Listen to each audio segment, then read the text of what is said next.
हकीकत कुछ और। बड़ी खबर का रुख कर रहे हैं पाकिस्तानी जासूस ज्योति मल्होत्रा को लेकर बड़ी खबर। जांच एजेंसियों को गुमराह कर रही है ज्योति, सवालों के सीधे जवाब नहीं दे रही है। आईएसआई और फंडिंग के सवालों पर गोलमोल जवाब है। ज्यादातर सवालों पर ज्योति ने चुप्पी साध ली है।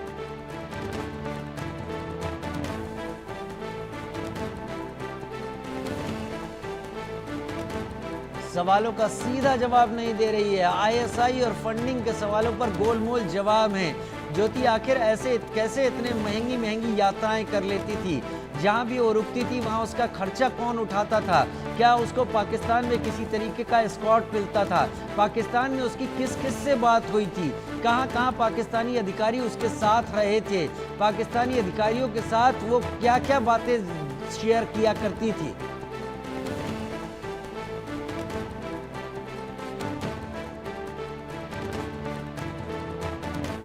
उधर पूछताछ के दौरान ज्योति खामोश क्यों है, वे बड़ी बात यहां पर है। और उस चीज को हम आपके सामने इसलिए रख रहे हैं क्योंकि ज्योति से निकलने वाली बातें बहुत कुछ राज फाश करेंगी। जांच एजेंसियों को गुमराह कर रही है ज्योति, पाक हैंडलर्स की जानकारी पर जवाब नहीं दे रही है, आईएसआई और फंडिंग पर गोलमोल जवाब दे रही है। पाकिस्तान चीन यात्रा को उसने स्पॉन्सर्ड बताया, पाक एम्बेसी की स्पॉन्सर्ड यात्रा की बात कही। दानिश के साथ संबंधों पर कोई ठोस जवाब नहीं दिया। गोपनीय जानकारी शेयर करने पर जवाब वो कुछ भी नहीं दे रही है और ज्यादातर सवालों पर चुप रह रही है ज्योति मल्होत्रा।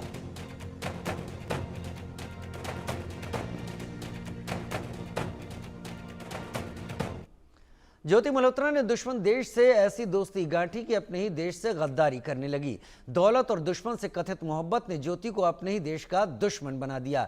दिल्ली में पाकिस्तानी एम्बेसी के अधिकारी मोहम्मद दानिश से उसकी दोस्ती इतनी ज्यादा बढ़ी कि वो पाकिस्तानी खुफिया एजेंसी आईएसआई के हाथों की कठपुतली बन बैठी। देश की संवेदनशील जानकारियां आईएसआई को भेजने लगी। देश की सुरक्षा के लिए खतरा बनी ज्योति मल्होत्रा से जांच एजेंसियों की पूछताछ जारी है, लेकिन सूत्र बताते हैं कि ज्योति सहयोग नहीं कर रही। देश से गद्दारी, देशद्रोह, दुश्मन देश को गोपनीय और संवेदनशील जानकारी भेजने को वो अभिव्यक्ति की स्वतंत्रता बता रही है। उधर जांच में कई ऐसे खुलासे हुए जो उसके पहलगाम में हुए आतंकी हमले से जुड़े होने के संकेत दे रहे हैं। पहलगाम हमले से पहले पहलगाम जाना, पाकिस्तान की कई बार यात्रा, चीन तक वो जा चुकी थी। सूत्र बताते हैं ज्योति मल्होत्रा के साथ ही उससे जुड़े यूट्यूबर्स का बड़ा नेटवर्क आईएसआई के लिए जासूसी कर रहा था।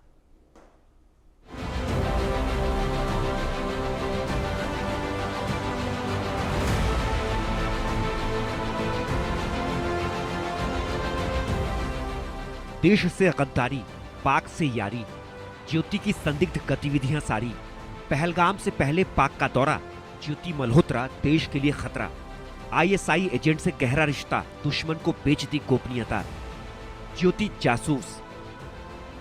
पाकिस्तान के लिए जासूसी के आरोप में गिरफ्तार यूट्यूबर ज्योति मल्होत्रा को लेकर जैसे जैसे जांच आगे बढ़ रही है, उसके नए नए टेरर लिंक सामने आ रहे हैं। जांच एजेंसियों की इन्वेस्टिगेशन में अब जो नया खुलासा हुआ है वो चौंकाने वाला है। ज्योति के देश विरोधी और खतरनाक इरादों को समझने के लिए पहले आप इन दो तस्वीरों को देखिए। ये दोनों ही तस्वीरें ज्योति मल्होत्रा को देश विरोधी गतिविधियों में लिप्त पाए जाने की तस्दीक करती हैं। पहली तस्वीर 22 अप्रैल को हुए पहलगाम हमले के बाद की है। दिल्ली के पाक उच्चायुक्त में पहलगाम हमले के बाद एक संदिग्ध युवक केक लेकर जाता हुआ दिखा। पहलगाम में आतंकियों ने 26 पर्यटकों को बेरहमी से मार दिया और दिल्ली में पाक उच्चायुक्त में जश्न मनाया जा रहा था। दूसरी तस्वीर में इसी संदिग्ध शख्स के साथ ज्योति मल्होत्रा हंसती हुई दिख रही है।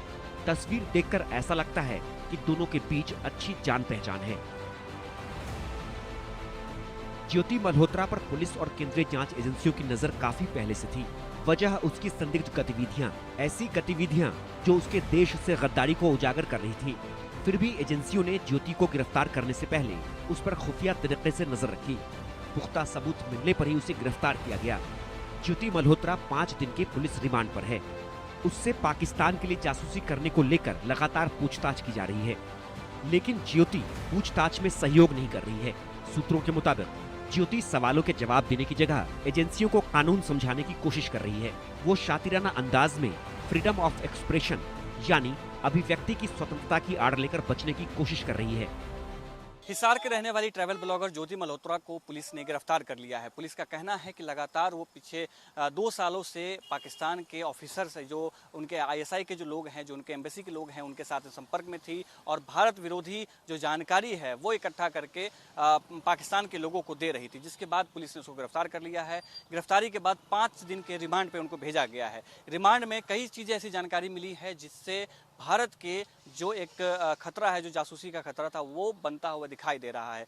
पुलिस से लगातार बातचीत में ज्योति कोई कॉपरेट नहीं कर रही, वो फ्रीडम ऑफ एक्सप्रेशन का नाम ले रही है और असंवैधानिक अधिकारों का जिक्र कर रही है कि उसकी मर्जी है वो क्या बात करेगी, किससे बात करेगी। वो ये भी कह रही है कि दोस्ती करना गुनाह नहीं है, मैंने पाकिस्तान के लोगों से दोस्ती किया है, पाकिस्तान के लोगों के साथ में दोस्ती करने से ही उसकी बातचीत आगे बढ़ी थी और कोई किसी तरीके की बात नहीं है। लेकिन सवाल ये उठता है कि आपकी दोस्ती ऐसे लोगों से क्यों होती है जो देश के विरोधी गतिविधियों में शामिल होते हैं।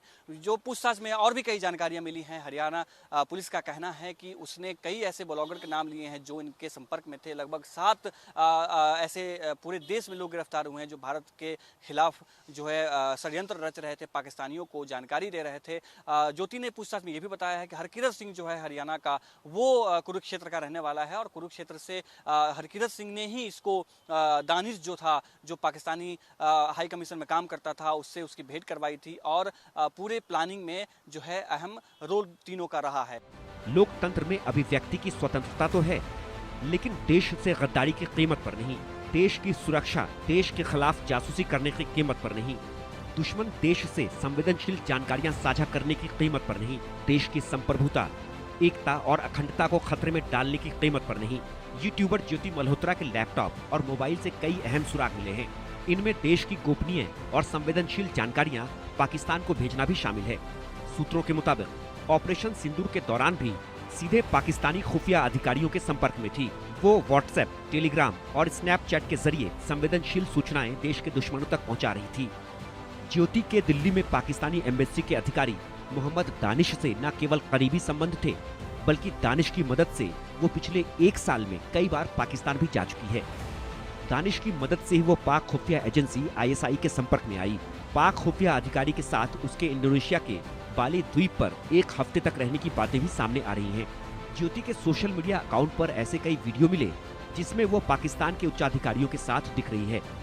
यहाँ तक कि पाकिस्तान के नेशनल डे पर ज्योति को पाकिस्तान हाई कमीशन में बुलाया गया था। जासूसी के आरोप में गिरफ्तार होने के बाद उसके इंस्टाग्राम अकाउंट को सस्पेंड कर दिया गया है।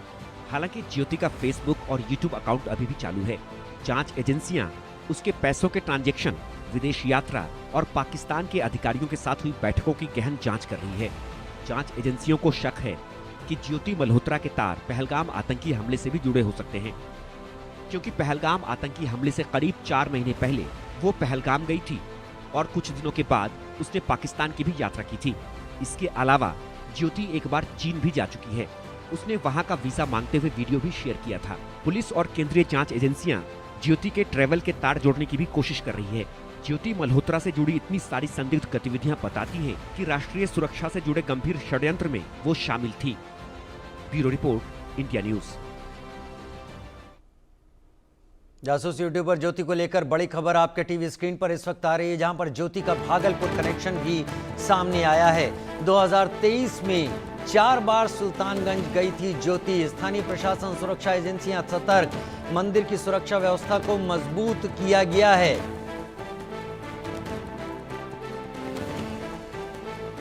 मंदिर की सुरक्षा व्यवस्था को मजबूत किया गया है। भागलपुर गई थी ज्योति। रितेश मेरे साथ ज्यादा जानकारी के साथ इस वक्त जुड़ गए हैं। रितेश, ज्योति के YouTube चैनल में ऐसी कई चीजें हैं, ऐसी कई लोकेशन हैं जिन पर उसने बहुत डिटेल्ड अपने वीडियोस बनाए हुए हैं। ये वीडियोस बहुत ज्यादा जानकारी देते हैं और किसी को भी उस जगह के बारे में सब कुछ सामने रख देते हैं। अब कनेक्शन आने के बाद कान खड़े होना लाजमी है कि क्या ज्योति ये जानकारी अपने सब्सक्राइबर को दे रही थी या फिर आईएसआई को किसी गतिविधि के लिए। वहां प्रशासन क्या कह रहा है रितेश? अब बिल्कुल देखिए कि प्रशासन को जैसे ही ये जानकारी हाथ लगी कि ज्योति जो है 1 दफे नहीं, 2 दफे नहीं, बल्कि 4-4 दफे अगर वो सुल्तानगंज आती है, भागलपुर आती है, अजगैबीनाथ आती है। और ये अगर बात करें सुल्तानगंज में जो मंदिर है, अजगैबीनाथ में जो मंदिर है, बाबा देवघर का जो बाबा मंदिर है, ये हमेशा आतंकियों के निशाने पर रहते हैं, सेंसिटिव जोन में आते हैं। तो यहाँ पर अगर 4-4 बार वो आ रही है, अगर आप ट्रैवल के ब्लॉगर हैं तो एक बार 2 बार वीडियो आप बना सकते हैं, लेकिन अगर 2023 में ही 1 साल के अंदर अगर आप 4 बार आते हैं तो जाहिर सी बात है कि आपकी मंशा पर और जिस तरह का कृत्य ज्योति ने किया है, जिस तरह से वो बेनकाब हो रही है, जिस तरह से उसके कनेक्शन लगातार परत दर परत बेनकाब हो रहे हैं, ये बात कहीं ना कहीं बिहार के जो अधिकारी हैं उनके लिए बड़ी चिंता का सबब है। क्योंकि देखिए, बिहार का जो बॉर्डर है वो नेपाल से खुला हुआ है, बांग्लादेश से, और हमेशा यहाँ से घुसपैठ की खबरें निकलकर सामने आई हैं। कई सारी जो आतंकी वारदातें देश में हुई उसका कनेक्शन बिहार से निकल कर आया। दरभंगा जो मॉड्यूल है आतंक का, वो पूरे देश में सभी लोग जानते हैं कि किस तरीके का दरभंगा मॉड्यूल था।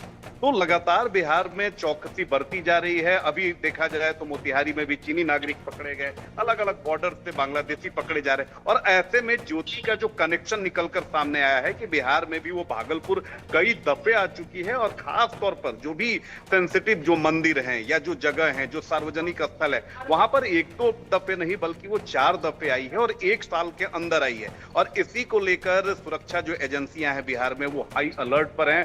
पुलिस हेडक्वार्टर ने पहले भी अलर्ट जारी किया था, अभी इसको और मुस्तैद कर दिया गया। और खास तौर पर जो देवघर में बाबा का मंदिर है, सुल्तानगंज में बाबा का मंदिर है, अजगैबी नाथ जो मंदिर है, इन सभी जगहों पर सुरक्षा और कड़ी कर दी गई है। इसके अलावा बोधगया से लेकर पटना का जो हनुमान मंदिर है, इन तमाम जगहों पर सुरक्षा कड़ी कर दी गई है। क्योंकि ज्योति के जो कारनामे हैं, जिस तरह से वो लगातार पर्दाफाश हो रहा है, बेनकाब वो हो रही है, ये बताने के लिए काफी है कि वो भागलपुर बिहार अगर आती है, बिहार के अलग अलग जगहों पर जाती है, वीडियो बनाती है, तो ये उसकी कतई मंशा ये नहीं है कि वो धर्म से बहुत ज्यादा जुड़ी हुई थी या लोगों को उसको बहुत कुछ बताना था। ये बताने के लिए काफी है कि उसकी असल मंशा क्या थी। जी, मैं आपको रोकता हूं, आपसे एक बार फिर संपर्क करेंगे, लेकिन अगली बड़ी खबर का इस वक्त रुख कर लेते हैं। ज्योति के लिए टूरिस्ट गाइड